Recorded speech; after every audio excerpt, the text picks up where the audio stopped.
Good morning students. हम MA final के आधुनिक भारत का सामाजिक एवं आर्थिक इतिहास के ऊपर चर्चा करेंगे। मैं डॉक्टर मोनिका गर्ग, राजकीय कला महाविद्यालय कोटा। आज का हमारे जो व्याख्यान का विषय है वह है रैयतवाड़ी व्यवस्था। रैयतवाड़ी व्यवस्था 1820 में लागू की गई थी। अच्छा, इसके पहले वाला जो हमने वीडियो पढ़ा था उसमें हम भूमि के राजस्व प्रशासन के बारे में पढ़ रहे थे। पहला हमने वीडियो में पढ़ा था स्थायी बंदोबस्त। आज का हम जो वीडियो देखेंगे वो है रैयतवाड़ी प्रणाली। ये 1820 में लागू की गई थी। इसके जो अधिकारी थे वे थे थॉमस मुनरो और कैप्टन रीड। 1820 में, ये आप बराबर याद रखें।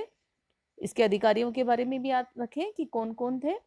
थॉमस मुनरो और कैप्टन रीड। रैयत का मतलब होता है किसान, इसीलिए इसे किसानवादी व्यवस्था भी कहा जाता है। सबसे पहले यह व्यवस्था दक्षिण भारत के तमिलनाडु के बारामहल जिले में प्रारंभ की गई थी। कई बार आपके जीके में भी आ जाता है या आपसे कई बार प्रश्न पूछ लिया जाता है कि रैयतवाड़ी व्यवस्था सर्वप्रथम कहाँ लागू की गई थी, तो दक्षिण भारत में और तमिलनाडु के बारामहल जिले में। कब की गई थी? 1820 में। इसके अधिकारियों का क्या नाम है? थॉमस मुनरो और कैप्टन रीड। अब ये रैयतवाड़ी व्यवस्था पूरे ब्रिटिश भारत के जो भूभाग में थी वो 51% में थी। इसके पहले जो हमने स्थायी व्यवस्था पढ़ा था वो तो 19% भूभाग पर थी, लेकिन ये था 51% भूभाग पर। इसके बाद हम रैयतवाड़ी व्यवस्था का स्वरूप देखेंगे कि रैयतवाड़ी व्यवस्था का स्वरूप क्या है। रैयतवाड़ी व्यवस्था जो रही है किसानों की, इसमें ये तर्क दिया था जो कैप्टन मुनरो और वो थे ना कैप्टन रीड, उन्होंने क्या कहा कि ये जो प्रणाली है वास्तव में इसमें रैयत मतलब कृषक वही भूमि का स्वामी है, ना कि सरकार या मध्यस्थ लोग।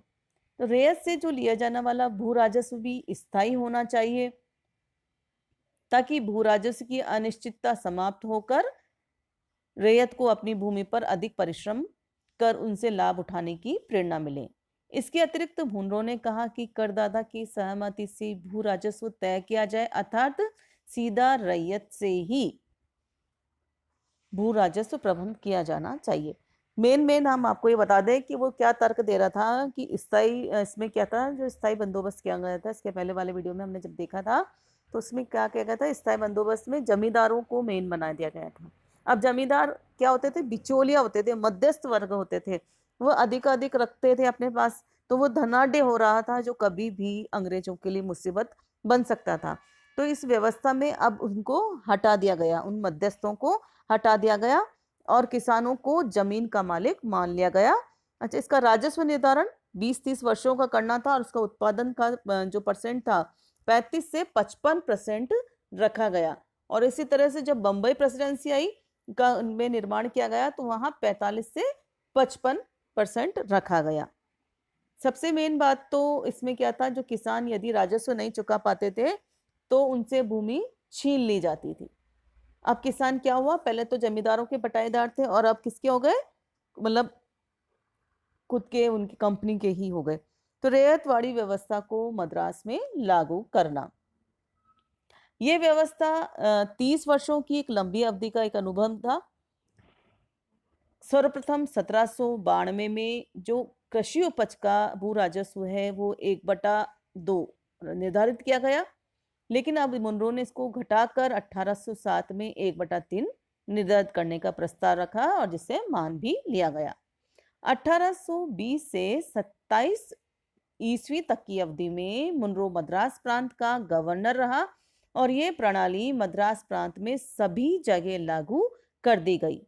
भू राजस्व की 1/3 भाग की दर भी रैयत के लिए कष्टकारक सिद्ध हुई। क्यों? क्योंकि ये राशि अधिकांश ग्रामों और खेतों की समस्त किराए की राशि के बराबर थी। ये राशि धन के रूप में बिना वार्षिक उपज या प्रचलित वस्तु दरों को ध्यान में रखे वसूल कर ली जाती थी। तो इससे क्या हुआ, रैयत की दशा दयनीय, अत्यंत दयनीय हो गई क्योंकि भू राजस्व न देने की स्थिति में क्या होता था, उनको भूमि से बेदखल कर दिया जाता था। अब वो क्या हुआ, स्थानीय महाजनों से ऋण लेते थे और उनके कर्जदार हो गए। और मद्रास में 1830 में 31, 33, 35, 40 में अनावृष्टि के कारण अनावृष्टि हुई, जिसकी वजह से रैयतों की दशा और अधिक शोचनीय हो गई और वे निर्धनता और ऋण के भार से पीड़ित हो गए। अच्छा, भू राजस्व की रियायत का निर्धारण का कार्य जिलाधीशों को सौंपा गया था और अब उन्हें अपने जिले में जो जितने भी कृषक थे उनसे अनुबंध करना था। लेकिन ये जो भू राजस्व का निर्धारण था न्यायोचित नहीं था, क्योंकि निर्धारण के समय जो कृषक कृषि उपज को कम बताने में सफल होते थे उनका भूमि कर है कम कर दिया जाता था। भूमि कर में रियायत करने की प्रक्रिया दोषपूर्ण थी, इससे भ्रष्टाचार पनप रहा था। अब इस दोषों को दूर करने के लिए मद्रास सरकार ने 1855 में भू राजस्व निर्धारण हेतु विस्तृत सर्वेक्षण को निश्चित किया। इसका उद्देश्य भूमि कर में कमी कर उसे स्थायी करना और कृषि क्षेत्र में विस्तार करना था। अब ये व्यवस्था, इस नई व्यवस्था के अनुसार भू राजस्व 30 वर्ष तक के लिए स्थायी कर दी गई और जिससे प्रति वर्ष जो भू राजस्व के निर्धारण के लिए की जाने वाली जो जांच पड़ताल थी ना, उससे कृषक मुक्त हो गए, किंतु ये राशि फिर भी अधिक निर्धारित की गई, जिससे कृषकों को कोई भी राहत नहीं मिली। अब ये रैयतवाड़ी व्यवस्था इन्होंने मद्रास, बंबई में भी लागू कर दी। किसको नियुक्त किया गया? विग्नेट को। 1835 में विग्नेट को वहां पर अधीक्षक नियुक्त किया गया और उसने 1847 में एक प्रतिवेदन प्रस्तुत किया और उसके बाद किसानों में यह व्यवस्था लागू कर दी गई। इस व्यवस्था में भूखंडों के आधार पर कर का निर्धारण किया गया। किसान जिस खेत में को नहीं चाहता था तो उस खेत को छोड़ सकता था और जिस खेत को वो जोतना चाहता था उस खेत को वो जोत सकता था। मतलब कहने का मतलब है जुते हुए खेत से ही अब भू राजस्व लागू होना था और ये व्यवस्था 30 वर्ष के लिए की गई। अब इसके बाद हम इसकी विशेषताएं देखेंगे कि इसकी क्या विशेषताएं हैं भू राजस्व प्रणाली की।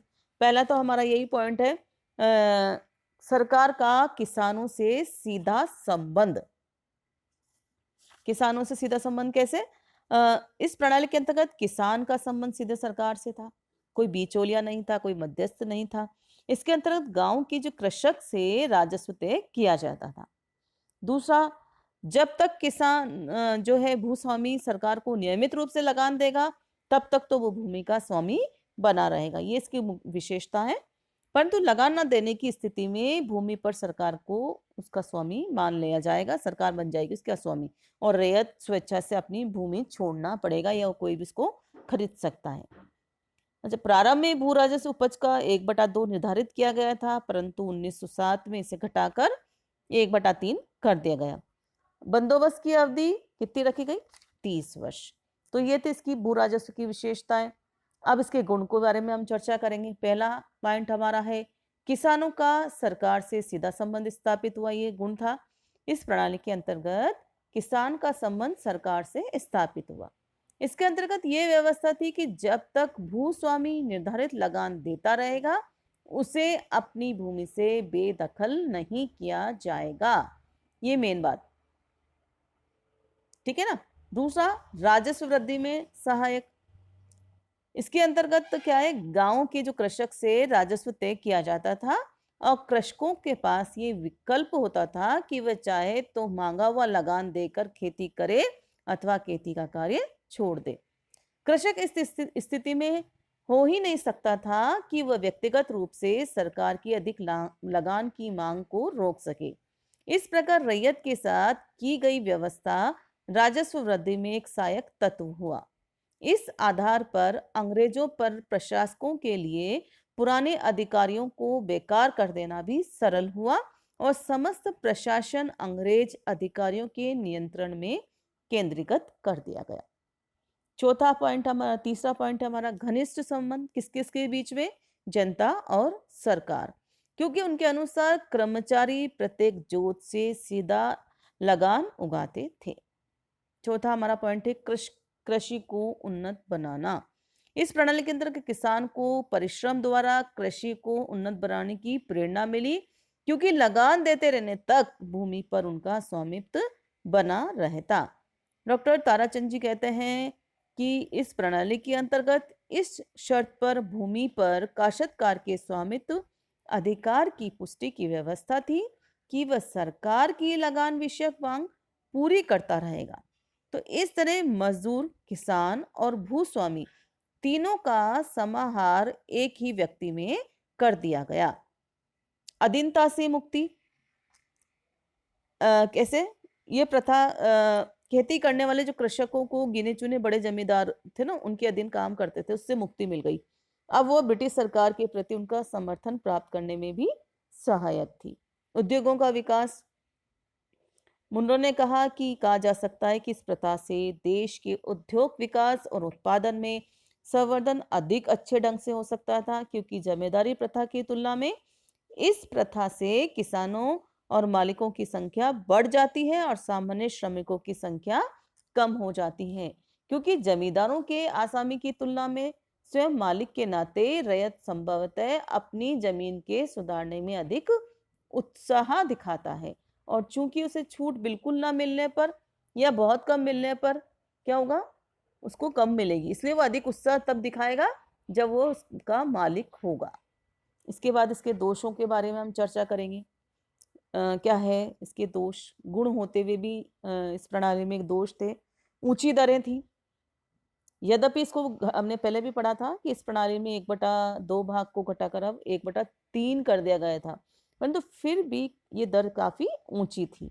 और रैयत की सामर्थ्य से बाहर थी। इससे क्या हुआ, जो रैयत थी, रैयत मतलब आप बार बार मैं बोल रही हूँ, रैयत मतलब होता है किसान, तो किसान निर्धन होते चले गए। अस्थायित्व, 30 वर्ष की लंबी आयु तक अनुबंध किए जाने से रैयत को कुछ राहत तो मिली, किंतु भू राजस्व में स्थायित्व नहीं आया। भू राजस्व में वृद्धि होने पर जो भय था रैयत को अपनी भूमि से अधिक परिश्रम कर लाभान्वित होने की प्रेरणा नहीं मिली। ग्राम पंचायतों की इसमें उपेक्षा की गई, जिसके कारण सरकारी कर्मचारी द्वारा भू राजस्व वसूल करते समय रैयत पर अत्याचार किए गए और उसके परिणाम का आधार भी न्यायोचित नहीं था, क्योंकि रैयत से कृषि उपज के संबंध में कुछ भी नहीं पूछा गया। अकाल का सामना करने में असमर्थ, इस भू राजस्व के कारण, रैयतवाड़ी व्यवस्था के कारण रैयत जो है निर्धन होते गए और अकाल का सामना करने में असमर्थ रहे। तो ये थी हमारी रैयतवाड़ी व्यवस्था। इसके आपको मेन जो पॉइंट है वो आपको बस ध्यान में रखने हैं। पहले तो ये व्यवस्था कब लागू की गई थी? 1820 में। इसके अधिकारी कौन थे? Thomas Munro, captain Read. किस जगह स्थापित सर्वप्रथम प्रारंभ हुई थी? दक्षिण भारत के तमिलनाडु के बारामहल जिले में। कितने प्रतिशत ब्रिटिश भारत की भूभाग पे थी? 51। रैयत का मतलब होता है किसान। कितने वर्षों के लिए की गई? 30 वर्षों के लिए। और इसमें किसानों, जमींदारों को हटाकर किसानों को ही मेन, किसान और कंपनी या सरकार आपस में जुड़ गई थी। तो ये मेन इसकी बातें थी। और एक बात और कि यदि वह लगान देने में असमर्थ रहा या टाइम से उसने लगान नहीं दिया तो क्या होगा? उसकी भूमि जब्त कर ली जाएगी। जय भारत।